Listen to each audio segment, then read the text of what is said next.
Atenção, você que apertou nesse vídeo pensando ver alguma coisa de útil, você está no lugar errado. Isso é só um compilado dos piores comentários de vídeos famosos. Só para enfatizar, não leve nada a sério. Dá play nessa bagaça. Foguinho Games. Eu fico me perguntando, por que será que ele se matou? O velho que dava pão para ele morreu? Fatality. O comentário de 1404. Descobrimos que o Dolly empurrou ele porque ela era melhor que ele e todo mundo amava ela. O pombo luto.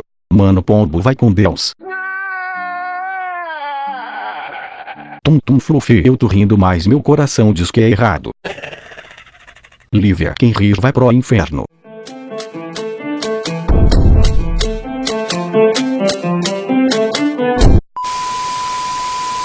Felipe J. Free, por que tô rindo disso? Eu sei lá, porra. Daniel J.R. Silva, podia ser o Lula no lugar da pomba, mas isso me faz pensar.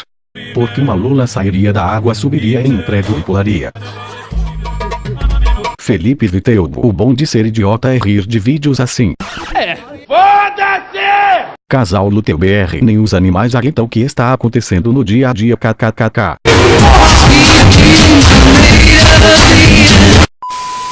Mike, isso que acontece se VC não dá pedaço de pão pros pondos. Já olhou pra alguém e pensou, o que passa na cabeça dela? Perdeu o Playboy. WTFB. A vontade de chorar é grande, de rir é mais. Não, pera.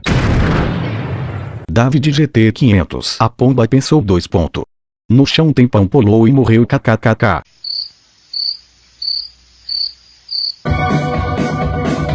Hotel Trivago. Ela só queria se hospedar no Hotel Trivago.